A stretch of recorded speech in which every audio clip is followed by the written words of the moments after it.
Assalamualaikum warahmatullahi wabarakatuh. Pada pertemuan ini lebih spesifik akan mempelajari Rokat Capacity Planning. Adapun outline yang akan dipelajari pada perencanaan kebutuhan kapasitas. Yang pertama, definisi perencanaan kapasitas. Selanjutnya, hierarki perencanaan kapasitas. Selanjutnya ada Rokat Capacity Planning. Dan terakhir ada Capacity Requirement Planning yang akan dipelajari pada pertemuan yang ke-12.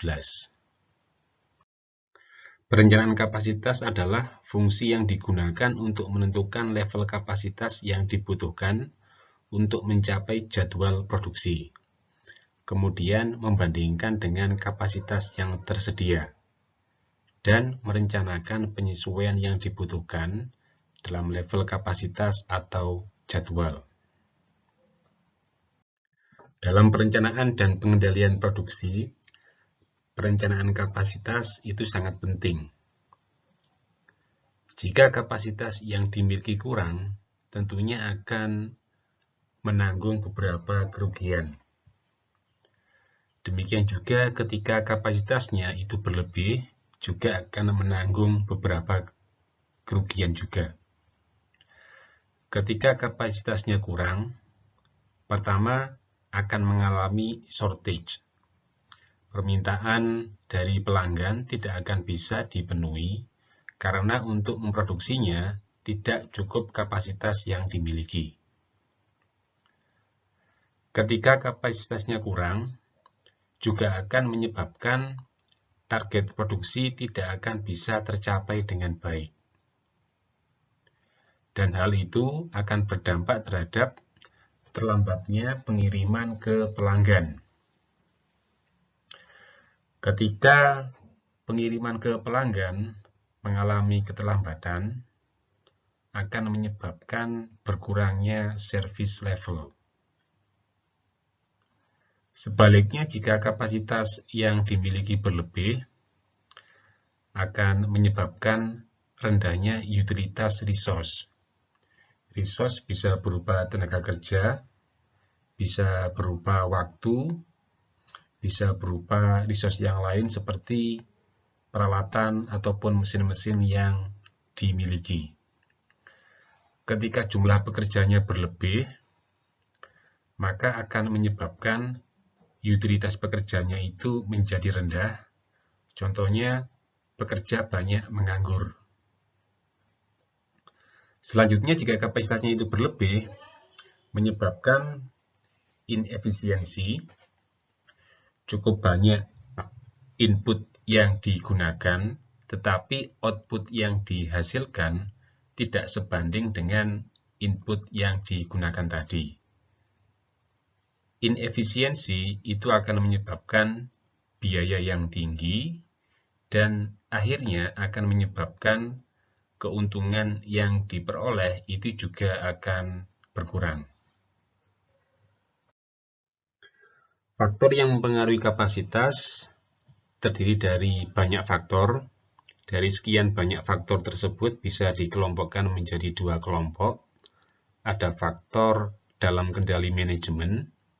Faktor ini masih bisa dikendalikan dengan baik oleh manajemen.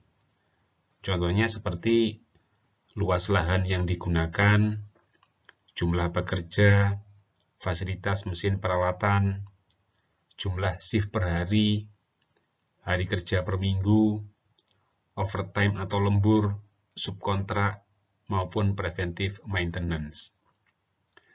Faktor ini manajemen masih mempunyai keluasaan yang besar untuk mengendalikan faktor-faktor tersebut.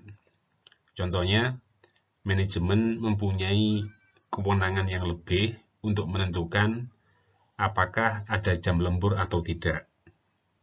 Manajemen masih mempunyai kewenangan yang lebih untuk menentukan apakah hari Minggu yang seharusnya libur itu perlu dijadikan sebagai waktu lembur atau tidak. Sedangkan Faktor yang masuk ke dalam kelompok faktor yang kurang dapat dikendalikan itu contohnya seperti turnover personil atau karyawan, performa pekerja, tingkat absensi karyawan, breakdown peralatan, scrap, dan rework. Faktor-faktor ini manajemen lebih sulit untuk mengendalikannya. Contohnya seperti performa pekerja. Manajemen ketika akan mengendalikan performa kinerja, tentunya tidak bisa langsung berharap bahwa performa pekerjanya itu mengalami kenaikan yang cukup signifikan jika dirasa sebelumnya performa pekerjanya memiliki nilai yang rendah. Untuk menaikkan performa pekerja itu butuh proses yang tidak sebentar. Pekerja perlu di-training, perlu dilatih, sehingga mereka mempunyai skill yang cukup, dan itu tidak bisa dicapai dalam waktu yang singkat. Sehingga kalau mau menaikkan kapasitas dengan menaikkan performa dan skill pekerja itu butuh waktu.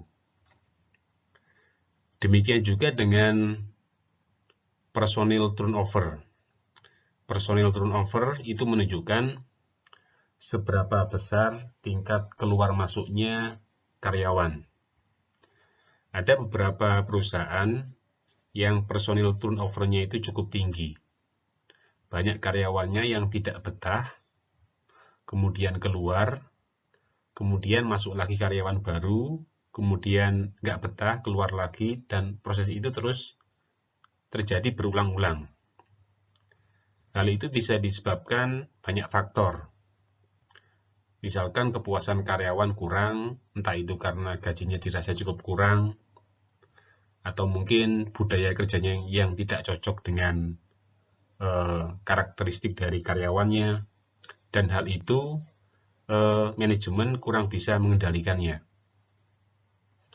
Kalau ingin personel turnover-nya itu rendah, tentunya membutuhkan proses yang cukup panjang.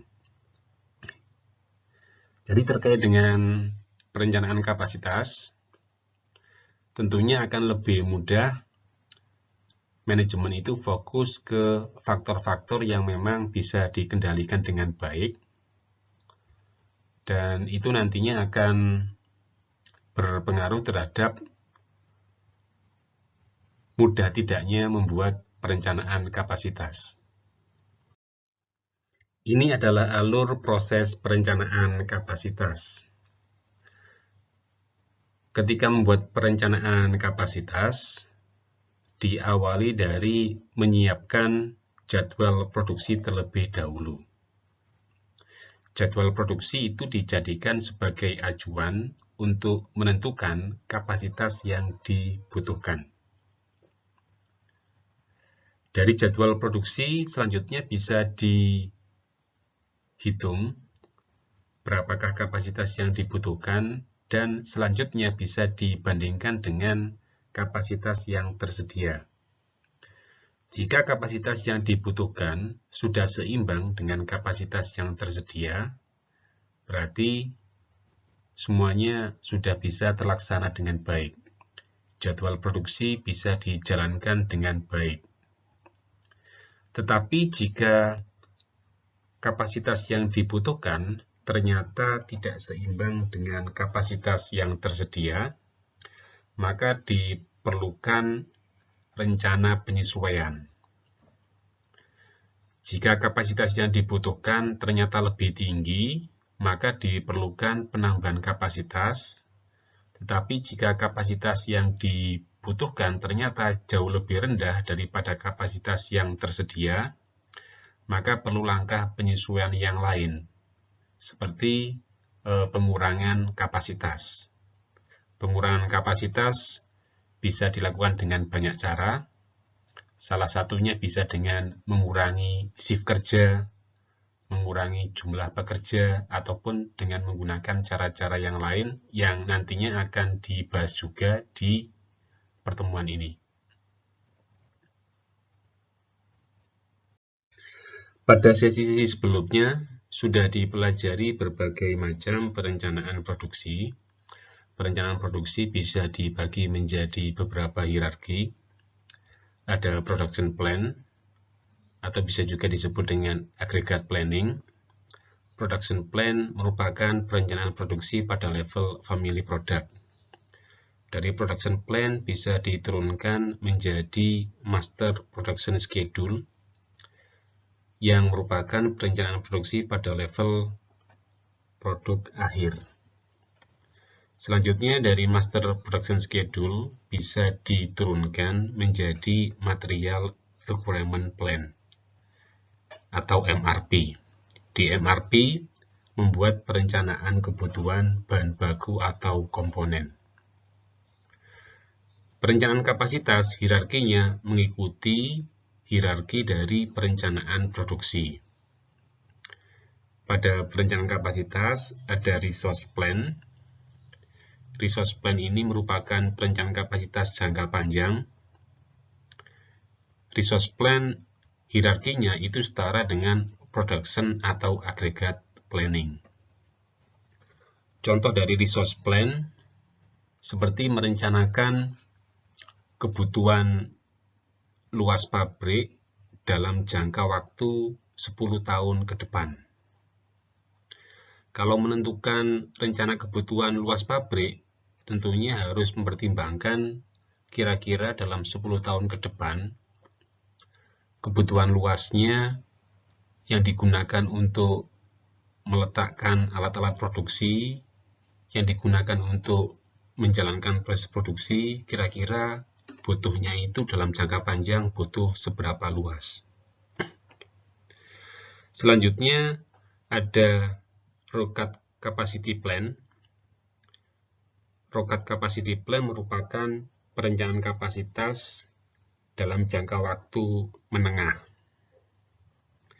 Hierarki dari ROCAT Capacity Plan itu setara dengan Master Production Schedule. ROCAT Capacity Plan, inputnya salah satunya adalah dari Master Production Schedule. Selanjutnya, ada juga Capacity Requirement Plan. Ini merupakan perencanaan kapasitas dalam jangka waktu pendek, dan inputnya itu dari Material Requirement Plan atau dari MRP. Di Capacity Requirement Plan, ini kalau kita lihat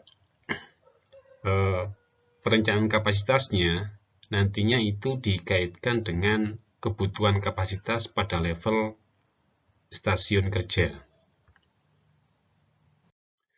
Dari hierarki perencanaan kapasitas tadi, kita bisa membandingkan perbedaan tiap-tiap perencanaan kapasitas, mulai dari resource plan, ROCAT capacity plan, dan capacity requirement plan.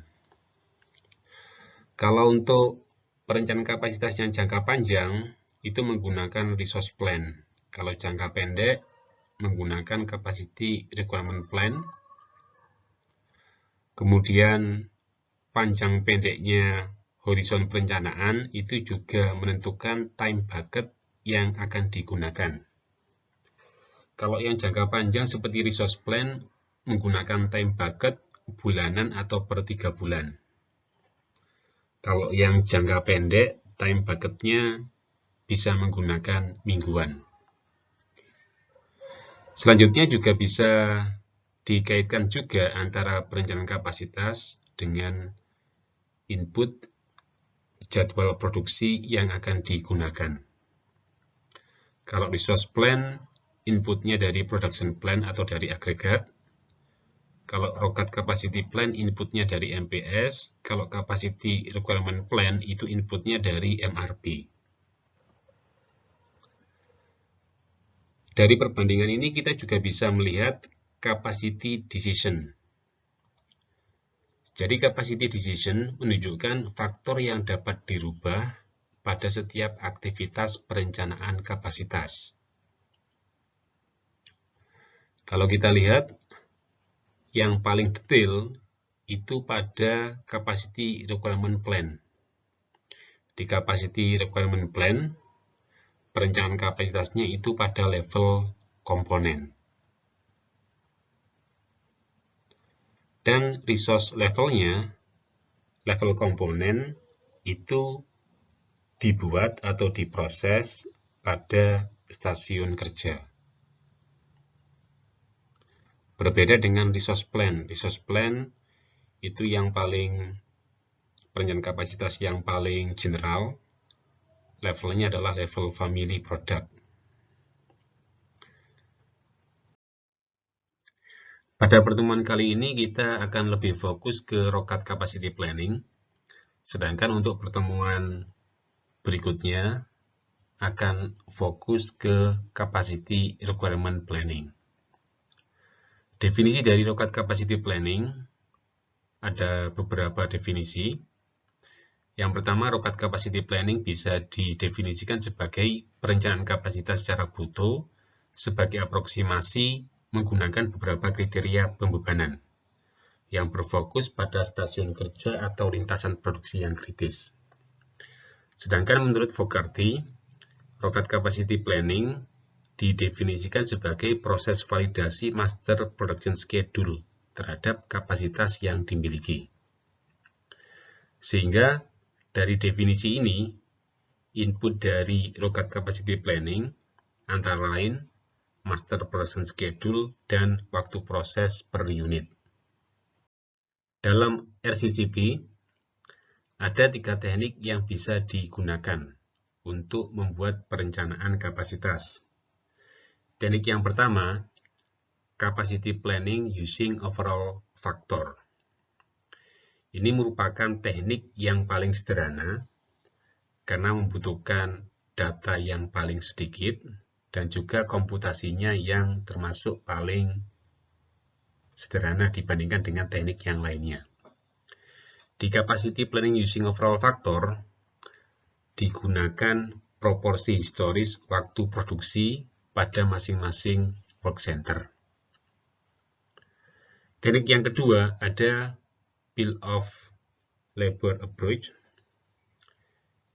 Teknik ini membutuhkan data yang lebih rinci mengenai waktu standar produksi untuk setiap produk. Yang ketiga ada Resource Profile Approach. Ini teknik yang paling detail, di samping membutuhkan data waktu standar, tetapi juga membutuhkan waktu lead time produksi untuk tiap-tiap work center. Untuk lebih jelasnya terkait dengan perencanaan kapasitas ketika menggunakan masing-masing teknik tadi, kita akan masuk ke contoh kasus. Ada produk lampu AI. Produk lampu ini mempunyai Master Production Schedule sebagai berikut. Di Master Production Schedule ini menunjukkan berapa banyak produk yang akan dibuat mulai dari bulan Januari sampai dengan bulan Desember. Di Master Production Schedule ini ada informasi forecast demand, perkiraan permintaan yang harus dipenuhi. Selanjutnya ada jumlah produk yang harus diproduksi, baik pada jam kerja reguler maupun pada jam kerja overtime atau jam lembur. Pada awal Januari diketahui ada persediaan sebesar 15.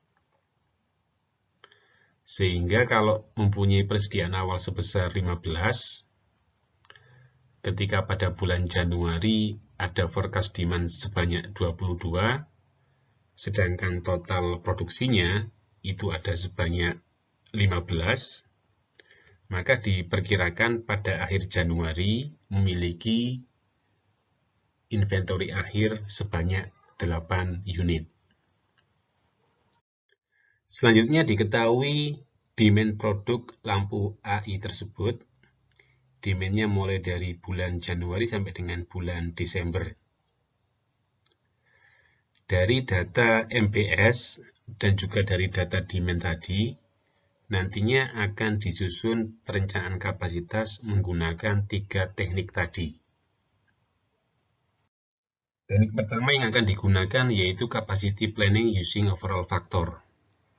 Di teknik ini, data input yang digunakan yang pertama ada Master Production Schedule. Selanjutnya, ada waktu total yang diperlukan untuk memproduksi 1 unit produk pada setiap work center. Waktu total tersebut bisa diperoleh dari data historis. Misalkan bagian produksi mencatat dari historis 1 tahun terakhir, atau dari 6 bulan terakhir, atau dari 3 bulan terakhir. Kira-kira berapakah total waktu yang dibutuhkan untuk membuat 1 unit produk di tiap-tiap work center. Selanjutnya, dibutuhkan juga data proporsi waktu yang digunakan untuk memproses produk di tiap-tiap work center. Data ini juga bisa diperoleh dari data historis. Misalkan untuk membuat lampu tadi, itu melewati beberapa proses, mulai dari piece forming, kemudian proses pengovenan, sampai terakhir proses assembly. Ada 5 proses. 5 proses tersebut melewati 5 work center yang berbeda.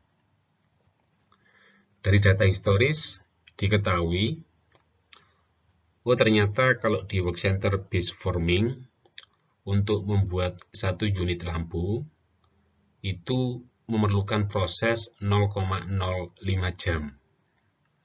Sedangkan di proses berikutnya, di proses oven, untuk membuat 1 unit lampu, dibutuhkan waktu sebesar 0,01 jam. Dan sampai yang terakhir, di proses assembly, itu untuk mengassembly 1 lampu dibutuhkan waktu 0,1 jam.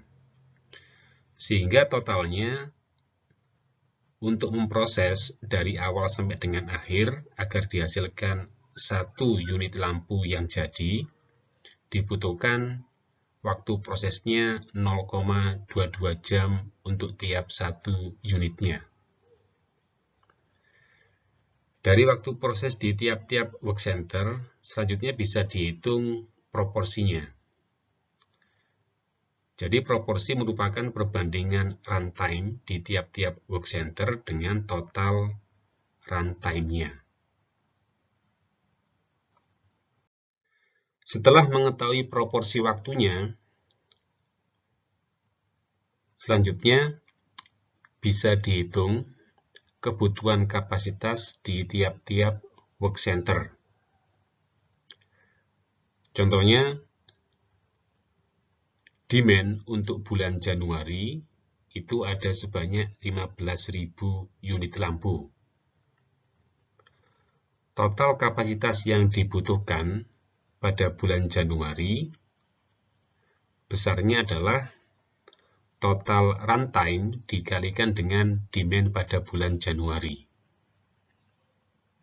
Sehingga pada bulan Januari, total kapasitas yang dibutuhkan sebesar 3.300 jam. Setelah mengetahui total kapasitas yang dibutuhkan pada bulan Januari, selanjutnya dihitung kebutuhan kapasitas untuk tiap-tiap work center. Ketika menggunakan teknik Capacity Planning Using Overall Factor, perhitungan kapasitas di tiap-tiap work center itu mengikuti proporsi waktunya. Contohnya untuk di work center assembly, proporsi waktunya itu sebesar 0,45, maka kebutuhan kapasitas di work center assembly itu merupakan perkalian antara proporsi waktunya dikalikan dengan total kapasitas yang dibutuhkan. sehingga kebutuhan kapasitas pada work center assembly pada bulan Januari sebesar 1.500 jam. Dengan cara yang sama juga bisa dihitung kebutuhan kapasitas untuk work center yang lainnya pada bulan yang sama dan juga pada bulan-bulan berikutnya. Berikut ini merupakan hasil dari perencanaan kapasitas ketika menggunakan teknik capacity planning using overall factor. Kita bisa mengetahui kebutuhan kapasitas untuk tiap-tiap work center mulai dari bulan Januari sampai dengan bulan Desember. Dari perencanaan kapasitas ini, nantinya bisa dilakukan analisis apakah kapasitas yang dibutuhkan itu sudah sesuai dengan kapasitas yang tersedia. Jika ternyata kebutuhan kapasitas yang dihitung itu sudah sesuai, berarti MPS-nya atau jadwal produksinya bisa dijalankan tanpa ada kendala. Tapi ketika ada ketidaksesuaian, misalkan kebutuhan kapasitasnya lebih tinggi dari kapasitas yang tersedia, maka harus ada penyesuaian. Misalnya, apakah perlu penambahan jam kerja lembur agar kapasitas yang tersedia itu bisa mengikuti dari kebutuhan kapasitas yang lebih tinggi dari kapasitas yang selama ini tersedia. Teknik berikutnya yang bisa digunakan untuk menyusun perencanaan kapasitas itu ada Bill of Labor Approach. Di teknik ini, data input yang digunakan ada data MPS. Selanjutnya ada waktu yang dibutuhkan untuk memproduksi satu produk. Perbedaannya dengan teknik yang sebelumnya tadi, kalau di Bill of Labor Approach, data yang digunakan itu adalah data proses atau data runtime di tiap-tiap work center-nya. Misalnya kita mengetahui bahwa di tiap-tiap work center untuk membuat satu unit lampu AI tadi dibutuhkan waktu yang ditunjukkan sesuai pada tabel ini. Dan untuk membuat satu unit produk, total waktunya mulai dari work center 1 sampai dengan work center 5, total waktunya adalah 0,22 jam. Oke. Jadi di Bill of Labor Approach, berbeda dengan teknik yang sebelumnya tadi. Kalau yang di teknik sebelumnya tadi itu menggunakan proporsi, tapi kalau di Bill of Labor Approach menggunakan waktu proses di tiap-tiap work center. Oke, sebagai contoh, pada bulan Januari akan dihitung kebutuhan di work center base forming. Untuk mengetahui berapakah kapasitas yang dibutuhkan, bisa diperoleh dari perkalian antara runtime dikalikan dengan demand. Pada bulan Januari diketahui demand-nya sebanyak 15.000 unit, sedangkan untuk membuat satu unit lampu AI tadi, itu diperlukan proses di work center base forming selama 0,05 jam. Sehingga kebutuhan kapasitas di work center base forming pada bulan Januari diperoleh sebesar 750 jam. Dan dengan cara yang sama, kita juga bisa menghitung kebutuhan kapasitas di work center yang lainnya dengan cara mengalihkan runtime dikalikan dengan demand-nya. Setelah mengetahui kebutuhan kapasitas di work center 2, 3, 4, dan 5, maka selanjutnya bisa dihitung total kebutuhan kapasitas pada bulan tersebut. di mana totalnya merupakan total kebutuhan kapasitas dari 5 work center. Berikut ini merupakan perencanaan kapasitas dengan menggunakan teknik Bill of Labor Approach. Kita bisa mengetahui kebutuhan kapasitas mulai dari bulan Januari sampai dengan bulan Desember pada tiap-tiap work center. Teknik berikutnya untuk membuat perencanaan kapasitas ada teknik Resource Profile Approach. Teknik ini merupakan teknik yang paling detail jika dibandingkan dengan dua teknik yang sebelumnya tadi. Data input yang digunakan ada data master production schedule, kemudian ada juga waktu total yang diperlukan untuk memproduksi satu produk. Dan ada satu data lagi yang tidak ditemui di dua teknik sebelumnya, yaitu data lead time offset. Data lead time offset menunjukkan kurun waktu berapa lama sebuah produk itu selesai dibuat. Waktunya bisa dihitung mulai dari di proses yang paling awal sampai dengan proses yang paling akhir. Untuk memperjelas, kita masuk ke contoh kasus. Contoh kasusnya sama dengan yang sebelumnya, yaitu kasus untuk produk lampu AI. Tetapi ketika menggunakan Resource Profile Approach, memerlukan data lead time produksi. Misalkan lead time produksinya untuk membuat lampu tadi itu selama 3 bulan. Seperti kita ketahui, untuk proses pembuatan lampu AI tadi, itu melewati 5 stasiun kerja. Untuk proses pembuatan lampu diawali dari proses bead forming. Proses bead forming itu di work center bead forming itu dikerjakan di bulan yang pertama. Setelah bead forming selesai, kemudian lanjut masuk ke bulan yang kedua. Di bulan yang kedua itu ada proses pengovenan, kemudian ada proses pembuatan soket assembly yang dikerjakan di departemen soket assembly, dan ada pembuatan sheet pada departemen plastik molding. Setelah selesai di bulan yang kedua, maka di bulan yang ketiga itu dilanjutkan perakitan lampu dari komponen dan subassembly yang dikerjakan di work center assembly. Ketika menggunakan Resource Profile Approach, lead time-nya itu perlu di-offset untuk tiap-tiap work center-nya. Untuk menggunakan teknik Resource Profile Approach, kita perlu melakukan lead time offset. Diketahui lead time produksi lampu selama 3 bulan, dan lampu tersebut ketika diproduksi melewati 5 work center. Ketika lead time-nya 3 bulan, maka kita membagi menjadi per bulan.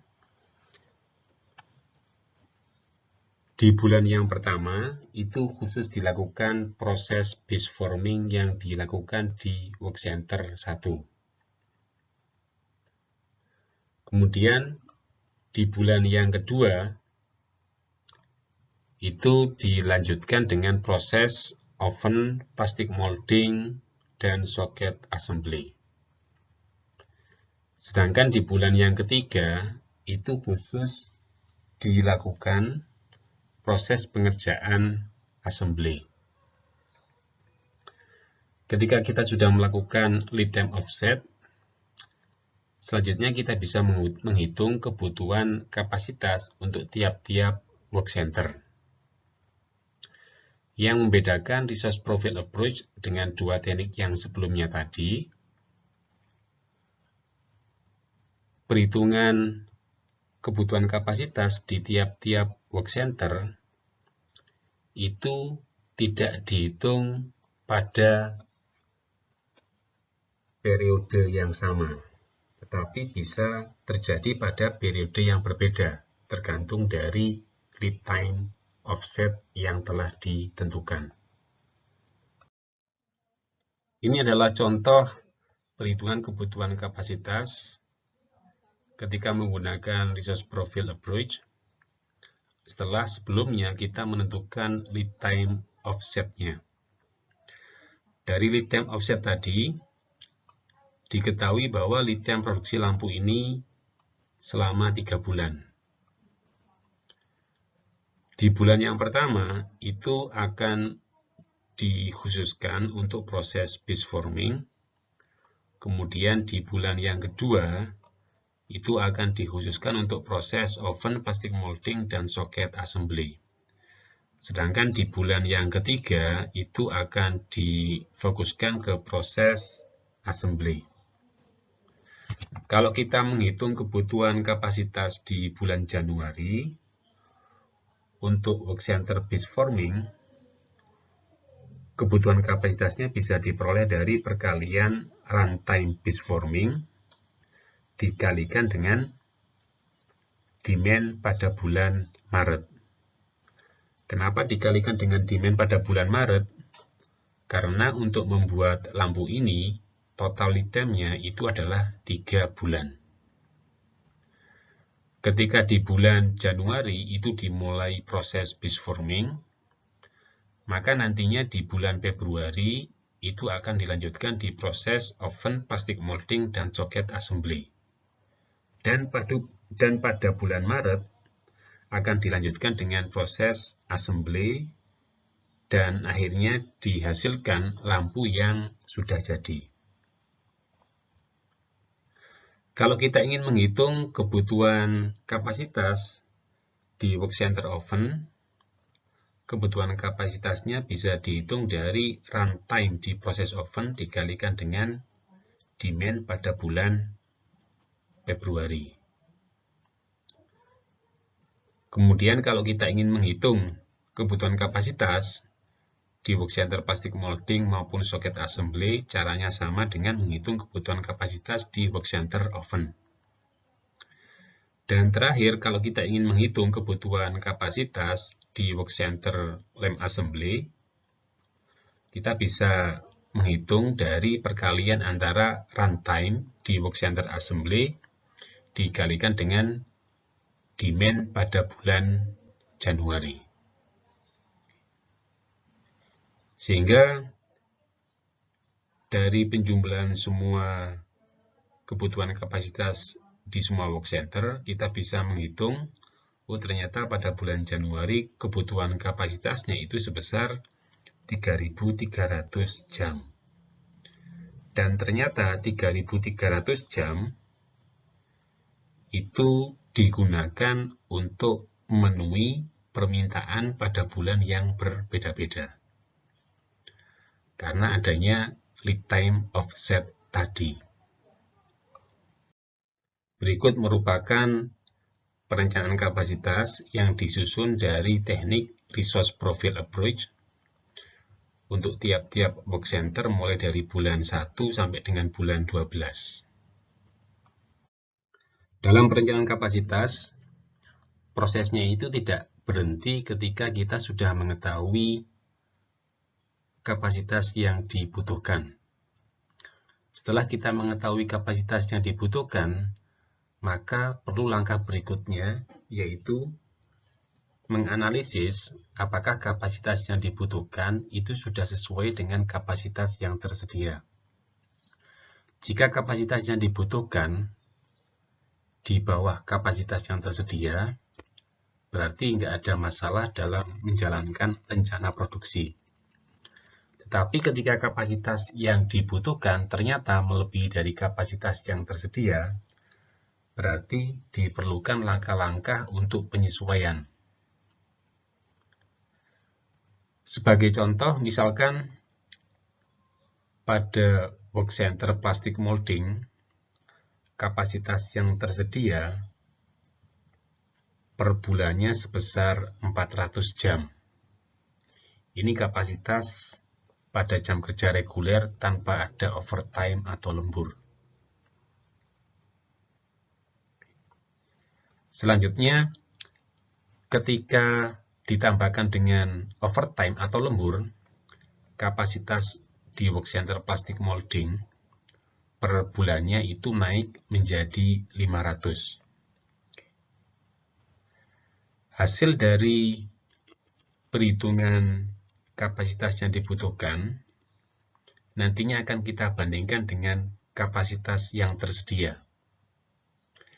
Apakah kapasitas yang dibutuhkan itu melebihi dari kapasitas yang tersedia atau tidak? Jadi grafik ini menggambarkan perbandingan antara kapasitas yang dibutuhkan dengan kapasitas yang tersedia, di mana untuk menghitung kapasitas yang dibutuhkan, di grafik ini membandingkan 3 teknik. Teknik yang pertama yaitu capacity planning using overall factor, kemudian ada bill of labor approach, kemudian ada risk profile approach. Ternyata dari perbandingan kapasitas yang dibutuhkan dengan kapasitas yang tersedia, ternyata nggak ada masalah. Jadi kapasitas yang dibutuhkan semuanya masih bisa dipenuhi dari kapasitas yang tersedia, meskipun tanpa overtime atau tanpa lembur. Tentunya akan menjadi permasalahan tersendiri ketika kapasitas yang dibutuhkan itu melebihi dari kapasitas yang tersedia. Jadi proses analisis ini itu juga bisa digunakan untuk work center yang lainnya. Dicek satu persatu mulai dari work center 1 sampai dengan work center 5. Kalau ada kebutuhan kapasitas yang ternyata melebihi dari kapasitas yang tersedia, berarti nanti perlu langkah penyesuaian. Apabila dari hasil analisis terdapat work center yang kebutuhan kapasitasnya melebihi kapasitas yang tersedia, maka perlu dilakukan perubahan kapasitas.